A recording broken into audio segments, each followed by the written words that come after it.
Good evening and welcome back to part 2. It is February 1st, 2023. You're gearing up for a full moon, I believe, in Leo. So the energies can be a little crazy.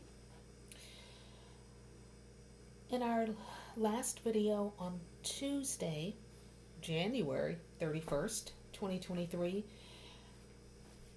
crystals, chakras, affirmation statements, that kind of thing came up.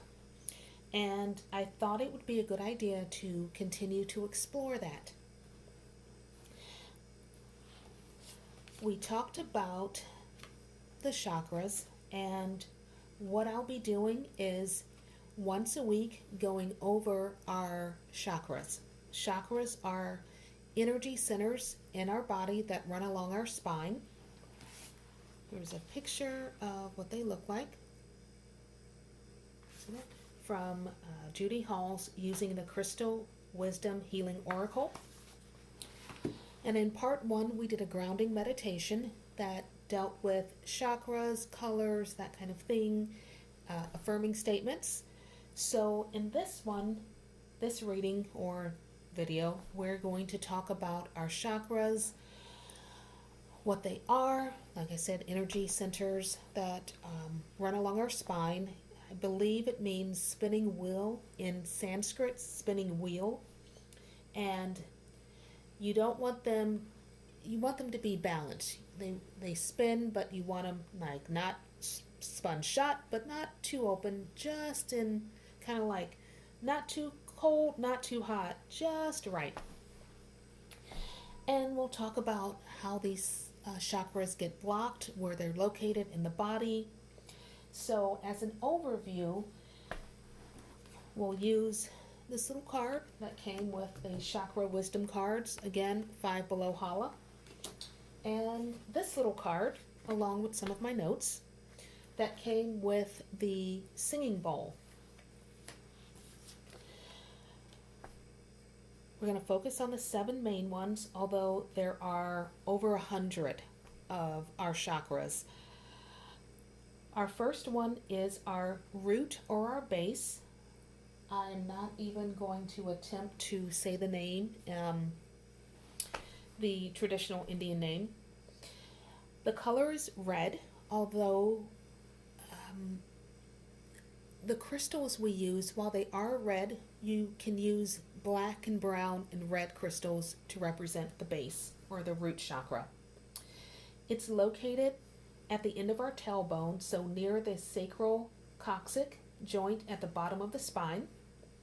It regulates lower back, your coccyx, adrenal glands, your blood, your skeleton, your feet, your knees, hips, teeth, nails, rectum, and spine.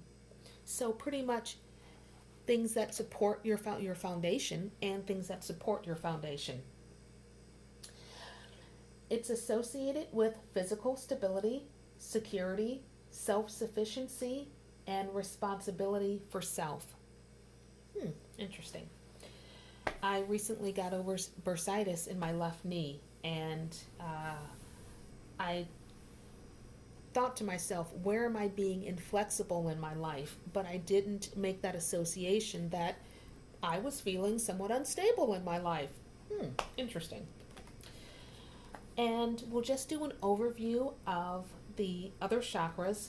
The second chakra would be our sacral, and it think of like our kidneys. It's usually in orange.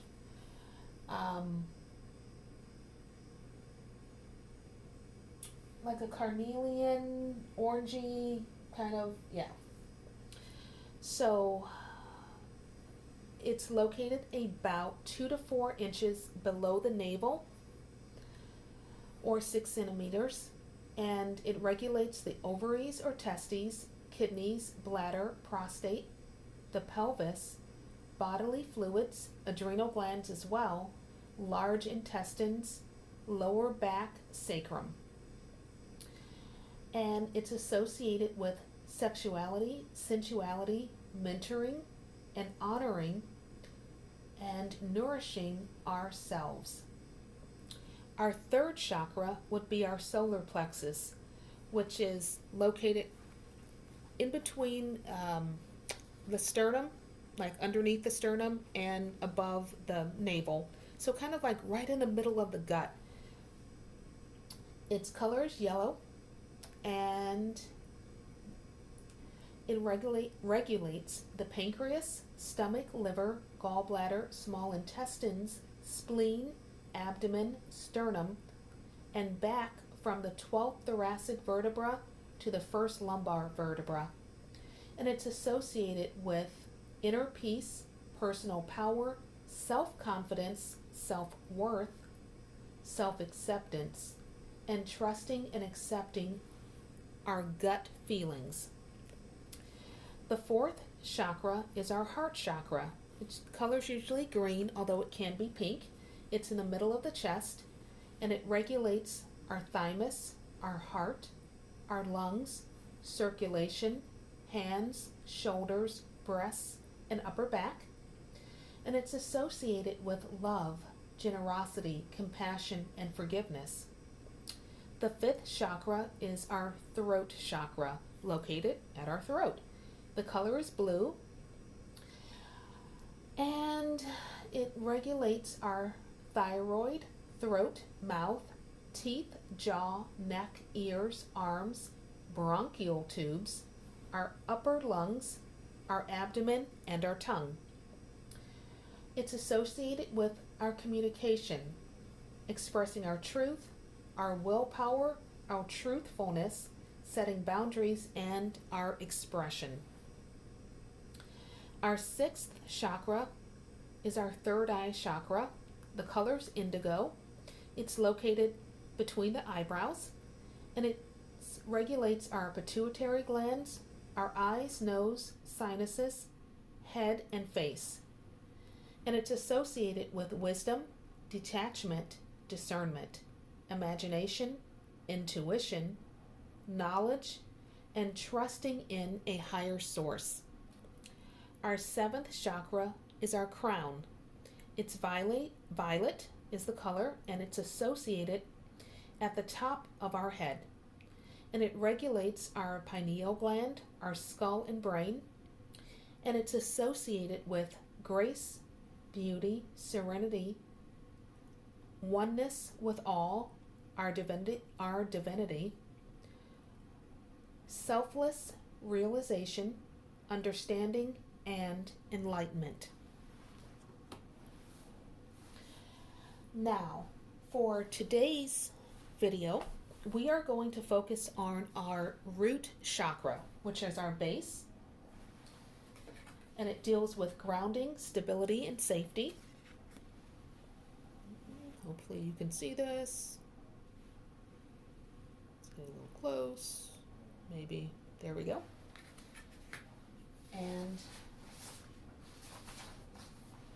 we're going to talk about the root chakra. Yes, I have notes. I'm a note taker.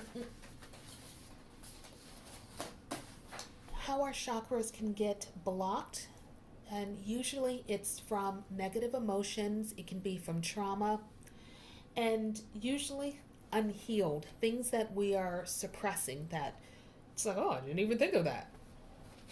So it governs our foundations, our root chakra. A few affirmations or affirming statements. I am grounded. I am safe. I am secure. I am present and I am aware. When our root chakra is balanced, we're in good health. We have a lot of vitality. We are physically fit. We are grounded. We are stable. We are energetic. We have general positivity, a positive outlook on life. Our immune system is strong. And we have feelings of being safe and secure.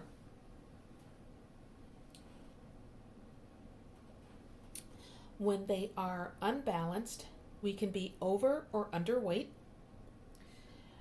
We can be depressed. We can have a lot of anxiety, a lot of fear and insecurity. We can have a weak or a weakened immune system. We can be susceptible to cravings and addiction. We can be lazy, laziness, unmotivated, lethargic. See, that sounds better. We can also have low self-esteem. We can be clumsy. We can be a little spacey, forgetful, and just have a meh outlook. We could be very tired and feel as if we do not belong. We can have some feelings of rejection, of scarcity, of lack. We can feel like a fraud or have imposter syndrome. We can feel unsafe in life, in our bodies, and we can feel like we're losing at life. There are ways to heal it, and they include color therapy. And you can see a color therapist. Actually did that once in Sedona. It was great. You can see a Reiki practitioner for an attunement and a crystal therapist or a crystal practitioner. I actually do them. You can eat red foods, fruits and vegetables. You can wear red clothes to, again, red is vitality, it's vivacious, it's energetic, it's energizing. You can visualize red energy during a meditation. You can use crystals such as bloodstone, jasper, carnelian, smoky quartz, and garnet. Red crystals. You can wear a carnelian bracelet. You can carry crystals with you, smoky quartz. Okay. Red tiger's eye. Beautiful sheen on this. Okay, and there we go. Hopefully you don't see all my chins. And garnet. This is a raw garnet. But you can wear a garnet jewelry, earrings, bracelet, necklace, a ring. And I took Spirit's advice and I'm wearing a blue topaz.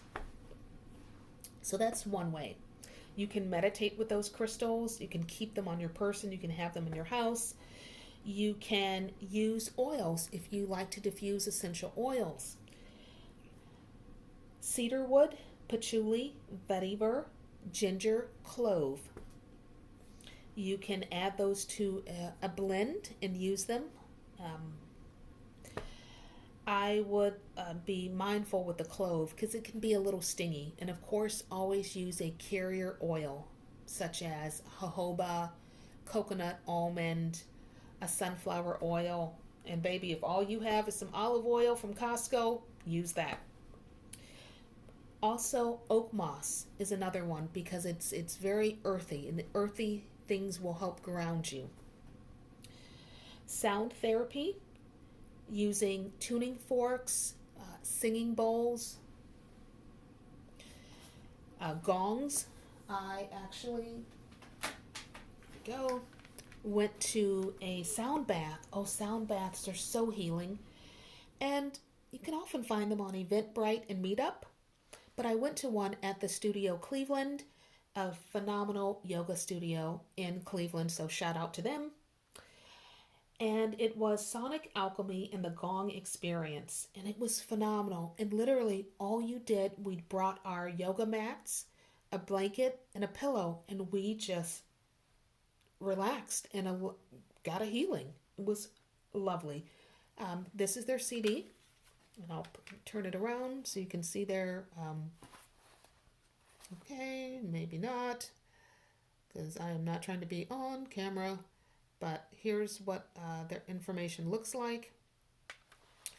And hopefully you did not see all the junk in my house, but that's another way.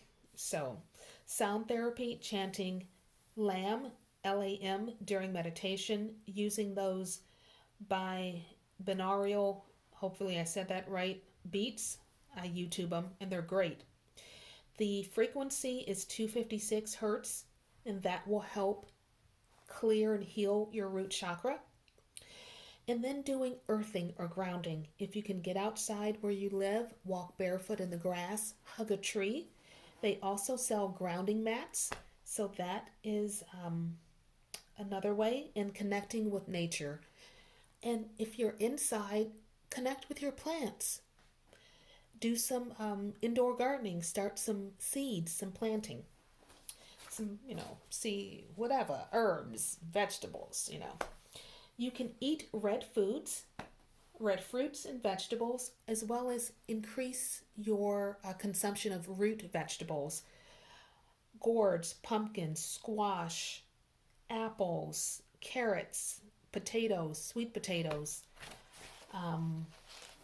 parsnips, and increase your consumption of protein. Herbs for the root chakra would be burdock, St. John's wort, calendula, and reishi mushrooms, just to name a few. So hopefully these tips will help you become more rooted and grounded and feeling comfortable, as well as help you clear some of the blockages if you feel you have a root chakra that is unbalanced. Now, and Pinterest is a great resource. Okay, so from Pinterest, from Lone Wolf, I printed off or copied some shadow work prompts for your root chakra. And shadow work is the work where we delve into aspects of ourselves that aren't that pretty, aren't that great, that are traumatized, that are hurt, that we have some as my old therapist once said, I want you to acknowledge how you're feeling.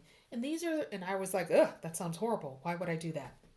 But these are areas of ourself that unless we acknowledge, we can't, it's like a sore. It can't get any healing. So we need to delve into it to explore what's blocking us. So one of them is, for my journalers, how do you unintentionally allow others to invade your personal boundaries? How do you unintentionally allow others to invade your personal boundaries? The second one, what traumas have you inherited from your ancestors? What traumas have you inherited from your ancestors? That's deep. The third, when you think about the word family, again, foundations, what feelings, emotions, memories, and thoughts arise, both good and not so good? How might that understanding of family impact who you are today? When you think about the word family, what feelings, emotions, memories, and thoughts arise, both good and bad, good and not so good? How might that understanding of family impact who you are today? And our last one, number 4, is, do you trust yourself? Do you trust others? Do you trust life? Why or why not? Do you trust yourself? Do you trust others? Do you trust life? Why or why not? I am definitely interested in hearing your thoughts on these, what comes up for you, if you'd like to share them in the comments. One stone that might be helpful, or crystal, stone, gem, mineral, to help you with ancestor work, particularly with question number 3.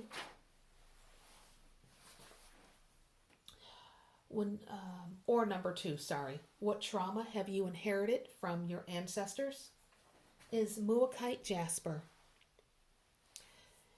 And they have pieces that you can wear in like a little silver cage. You can wear it around your neck. I'm sure they have bracelets. You can, if you have an ancestor altar, which is another video, you can have a piece on your ancestor altar that you used to work with them, but it will help you heal and release generational trauma and even hexes and curses that have been put upon your family and your generational line. But I wanted to bring that up for those who are into crystals. Muakkite, jasper, and again, jaspers are earthy, they're grounding, they're protective. A lot of our darker stones, such as obsidian, shungite, tektite, black tektite, hematite, are grounding. Tiger's eye, while it can work with our sacral as well, it can work with root, it can work with sacral, but they tend to be very protective in grounding stones. So, on that note, we will delve into, we talked about root, next will be sacral, and we'll go up the scale from there. I hope this has helped you, and I thank you for being here. We'll talk again in part 3. All the best and have a lovely evening and day tomorrow. Good night.